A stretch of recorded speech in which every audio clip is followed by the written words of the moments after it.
Welcome back to the Clutch Your Pearls show. This is Kalea Taylor coming to you all live from Accra, Ghana. Today we are going to jump into episode 7, Building Your Brand. Okay, y'all, when building your brand, there are some key fundamentals you need to know. And if you've already been doing business, or you're like a business major, or you're just somebody that likes to do a lot of research and learn, you've probably read this in business books, heard this in business lectures, and it just probably crossed your path from time to time. But let's talk about what it takes to build a brand. And this is true no matter where you are in the world, but especially true when you're dealing with folks from the diaspora. So when building your brand, guys, what we're talking about is more than just having a product or service that's like a one-off. When you're starting your business, I highly recommend people really think about what it is they're trying to do. What is it that you're trying to provide to your customer? And this goes back to understanding what your customer problem is and how your business solves that customer problem. What is it that you're offering to your customers that helps them in a way that another product or a competitor can't do? And so when you're thinking about these things, and you're developing your product and or service, what other products or services can you offer to your customer beyond your initial product? Now, when you're building your brand, it's good, almost essential to start with one product or service and see how it goes. Build up a following, get reviews, get people to recommend you to others. Just get that brand loyalty happening because you're trying to build a brand, right? Versus just having one product.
To me, for BlackUnicorn, is having multiple products that you can sell to the same person or the same group of people, right? So your same market base, your same market share are coming from the same group of people that brought your initial product because they like what you're providing, and what you're providing meets a need. Now, if that's a niche need, then that's great.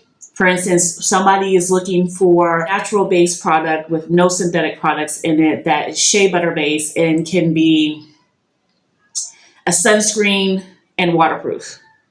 If your product can do that and someone finds it really good and amazing, they'll recommend it to others. And then the question will be, well, what other products do you have that are shea butter-based that I can use with my skin routine that will make sense for me? That can be a niche, right? And I'm using that because, as you know, shea butter here in West Africa grows freely and is where the world gets their shea butter from, right? So I'm using that as an example for you all because when we talk about building your brand, when you're building your brand, you're trying to understand and figure out what are those series of products or services you can provide to your client to build brand loyalty. If they buy the first thing and they like it, they'll likely buy the second thing. And if they like that, they'll continue on and buy the third. Sometimes you'll have a one-off customer. Like they'll just come for that one item and you never hear from them again. Or that one service. Sometimes you have customers that are dipping their toes in. So they're just trying to feel you out and see what you got, what you offer, and what you're doing. And if they like it, then they'll follow up with a purchase of a second service or product. Others will just go with you, period, because they are building brand loyalty, which is that they trust that what they'll get from your service or product is high quality, trustworthy, and they'll get what they pay for. So to me, I recommend people build brands as we are doing here with BlackUnicorn. We are building brands and providing services in which people who are part of the market share in which we service can have more than one service or product in which they consume or take in. It becomes a little bit more intricate than that, a little bit more like we can dive much deeper into the brand building. Why is brand building important? Well, Black folks love things that they know is going to be consistent. Why does almost every Black man in America or the West have a pair of Jordans?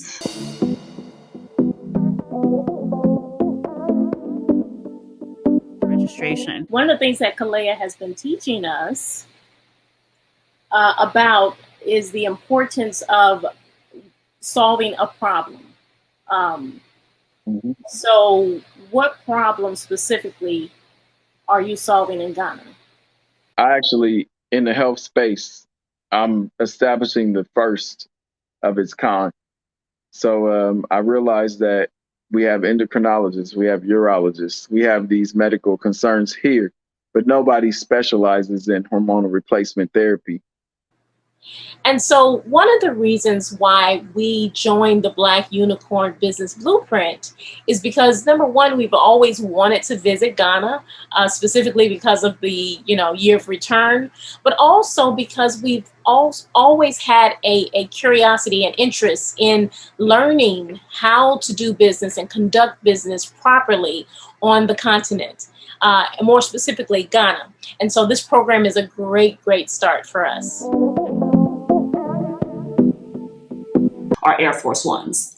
I'm pretty sure Nike never set out when he created the Nike company to partner with Michael Jordan and come up with these Michael Jordan shoes that people will damn near die for, if not stand in line for hours for, as soon as they drop and pay hundreds and hundreds of dollars for a pair of sneakers. What? What's in them tennis shoes? Crack? I mean, come on. Brand loyalty. And Black people, unlike any other group of people, are extremely loyal to brands. Tommy Hilfiger didn't even want no Black people wearing his clothes. Yet Black people not only embraced it, but made him millions and millions of dollars from buying his clothes. That's not the best example, but it's the reality. Sometimes people are following trends versus understanding the socioeconomic impact of what they're doing. Brand loyalty is something that allows us to be provided with a service that we think can and will be beneficial to us in some way. I think all Americans can be loyal to Walmart. Although Target is a huge competitor to Walmart, Amazon competes with Walmart all the time with their online shopping, but Walmart has completely and consistently and continuously pivots. They adapt. They update how they do things. They change things, and they keep their prices stupid low, which makes people keep coming back to Walmart, even if the quality is garbage. I hate to say it, but it's true, because I think Walmart quality is bad. But Walmart is everywhere, USA, China, UK. They may have other names, but they're all under the same parent company of Walmart. When you think about all these brands that have this super blind loyalty, they all started from a person who presented an initial product years ago, an initial product in which others found useful and necessary for them to be able to do something or just to look good. Spanx. Yes, Spanx. Spanx is a product that has blind brand loyalty by women the world over. They started a whole new class of women's undergarments, lingerie, whatever. They changed the game when they came into the scene with one woman having one idea to take stockings, make them thick and stretchy, and suck in that gut. Did I say like round them thighs? Made her millions. And she started with one product, which was the Spanx product that was like a girdle where you pull up and it was like you couldn't see your legs and it pulled up over your thighs. So it sucked your thighs in and sucked your gut in, and it pulled all the way up to underneath your chest. Then they moved on to like underwear. Then they went on to full body suits. Then they went on to like these tank top things. You name it, Spanx has something in there to suck a gut in. Okay. And I'm pretty sure they are constantly pivoting, expanding, and figuring out new ways to meet this market trend. Right? I'm giving you the example of these different products because you have probably used them. You probably still use them.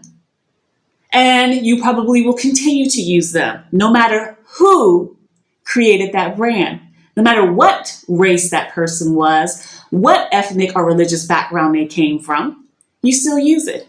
Netflix is another example of brand loyalty. I, for one, have been using Netflix before they even went digital. I was using Netflix when Netflix first came out and they were mailing you DVDs in the mail. You would keep it for like 7 days and then you would mail it back. Post office, US Post Office. And then something happened. Redbox came. And Redbox put their kiosk machines that allows you to get DVD movies for $1 at every McDonald's. Where I was, I saw them in Texas and I saw them in the Midwest. So Redbox became an immediate competitor to Netflix. But Netflix adapted and became the number one seller of digital content when it comes to movies and TV shows because they found a way to use technology and bring it to the masses fast, quick, and for a cheap price. Bonjour, je suis Guillaume. J'ai décidé de rejoindre le programme BlackUnicorn Business Blueprint parce que j'ai plusieurs idées que je veux concrétiser au Ghana. Je veux produire des fruits et légumes bio ainsi que des poules et poulets. Mais mes connaissances en ingénierie me permettront de produire des produits de qualité. J'ai découvert le programme de Kalaya à travers sa chaîne YouTube. Je voulais déjà créer des business là-bas, sauf que je ne sais pas comment ça se passe. Je sais comment ça se passe en France, mais je ne sais pas comment ça se passe au Ghana et les cultures sont très différentes. Du coup, avoir l'opinion d'une personne qui vit déjà là-bas et qui a déjà plusieurs business peut beaucoup m'apporter et m'a beaucoup apporté. Il y a plusieurs questions auxquelles je ne me suis pas posé et le fait que Kalaya vive au Ghana m'ont permis d'une, avoir ces questions et ensuite d'y répondre. Je vous conseille de rejoindre le programme avant de quitter le pays. Déjà, ça vous permettra de consolider votre idée ou bien même de trouver une autre idée en fonction du marché sur lequel vous voulez toucher. Did you know that chicken in Ghana comes from Brazil or Europe? It arrives frozen, so there is a high risk for it to get unfrozen during transport, and it can cause several diseases from simple indigestion to cancer. So in order to solve this problem, our company Soul Farm provides local chickens, organic and healthy. Hi, my name is Guillaume. I want to create businesses in Ghana. I have many ideas before joining the BlackUnicorn Business Blueprint program. Right now, I am focusing on growing organic crops and poultry farming. I discovered the program through Kalaya's YouTube channel. I want to come to Ghana to start a business there, but my main problem is that I think how things works in France but not in Ghana. Since I have many ideas, I wanted to have guidance to know where to start.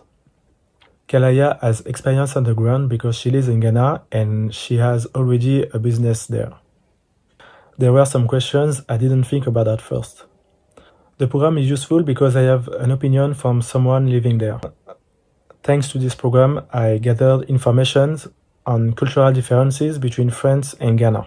I think it's better to enroll your program before leaving your country. By doing so, you can improve your first idea or find a better one thanks to the knowledge you gathered on the market.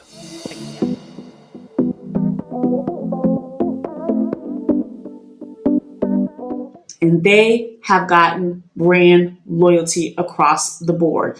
And yes, they offer multiple services because not only are they offering you movies, original content, but they're also offering TV shows and documentaries. These all may seem like the same thing if you don't understand the industry, but technically they're all different products. So that could be the same for you and what you do and how you do it. What are you trying to sell? Who is your market that you're selling to? When you come to Africa, your mind should be all focused on what type of way are you going to create jobs in the communities in which you come to, and what is it that you're going to sell? Are you going to sell your skill set, your expertise? Okay, how's that going to look? Are you going to sell a specific physical product to people? Cool. What is it going to be? How are you going to package it? How are you going to get the ingredients you need to create it, or the parts you need to create it, depending on what it is you are selling? Who is your market? Are you selling it to the local community? Are you selling it to the national community? Are you selling it across West Africa? Or are you going to take advantage of the African Continental Free Trade area and sell it to other folks on the continent? And if so, how are you going to go about doing that? These are all questions you need to be asking yourself, thinking through, and trying to understand how to hit the ground running to do that. So I go way deeper into all this in the Black Unicorn Business Blueprint, where I teach people how to do this effectively, to be an entrepreneur here in Africa, and not just kind of touch on it lightweight in a podcast, but then you guys are listening. But it's important because you are coming into a new continent altogether, but you're also coming into a completely new cultural environment where there are cultures within cultures, and you have to figure out how you're going to sell these products and not be offensive. How are you going to sell your services and what is actually needed? And if you're not selling it to the local people, are you selling it to the diaspora? Okay, if so, are you copying, biting, stealing everybody else's shit and then trying to repackage it as your own? Because I have that done nonstop. I can't tell you how many people take the wording directly from my website, pay for consultations, and then try to take what I tell them and pass it off for their own, and be able to say they do exactly what it is that we do at Black Unicorn. But you can't replicate it because there's so many things, so many angles, so much happening in the background that's never spoken about in public. So it becomes hard, but it's frustrating because people copy a lot. And so that's something that you have to be aware of when you're coming to Africa. And it's not just Africa. It happens across the board with people doing it all the time. But Black people are notorious for this. And that's copying or duplicating exactly what somebody else does and try to pass it off for their own and try to badmouth your business, your company, your personal reputation in order to uplift themselves. That's a challenge. That's for a whole nother podcast. But you need to be mindful of that while you're building your brand. So we, as Black Unicorn Limited, are building an entire brand under the umbrella. You know, it's all about building different areas within your company where you can provide products or services or a combination of both for the same clientele, the same client base, the same person, basically. The same person can buy your products multiple times if it fits in what their lifestyle is, or if it meets their needs or desires. So like if you're an expert at doing weaves, you're a weaveologist and you can lay them tracks good and without that weird ass glue on baby hair and then lifting up frontals, you know, your frontal lifting like, you know, I don't know, it's disgusting. But you're a weaveologist and you write an ebook with examples on how to do weave the right way. And you share that on social media, on Facebook, and people start buying your book. At some point, people are going to want you to teach them in person how to do it, or teach a virtual class via Zoom of how to do it. That's an additional product they can buy from you, right? You know, I'm dropping gems. Y'all don't even know I'm dropping gems, baby, okay? But you can take what you love to do, what you're passionate about, and you can turn that into a business. You can take something that you've always wanted to do, but felt like you couldn't do it because someone told you, you have to have this degree, you have to have that experience, you have to go to school for 1,000 years. No. If you have experience in doing this in the field that you have worked in, yet you didn't get to management or you weren't high level management, but you know damn sure more than any of them dumbass managers you used to work for, baby, why can't you do the business? Anything's possible in Africa if you didn't know. Show is. Not saying you should do stuff in Africa that will be illegal, detrimental, or, somehow be low quality. No. But I'm saying that many of us come with a ton of different experiences in different areas where we weren't able or could not get ahead in the US because the systems are put in place to keep us at a certain level. Yet when you come to Africa, you can do that thing you love, that thing you've been doing for 20 years already. You can do it here and you can be the boss. You can own the company and then you can train others. So not only will you be bringing a skill and bringing a business, but you're helping to teach young people how to do it so they build up a skill and can build up a business. You're getting brand loyalty because not only are you giving back to the community and having corporate social responsibility, but you're helping to uplift and build up the community while making a profit. What's better than that?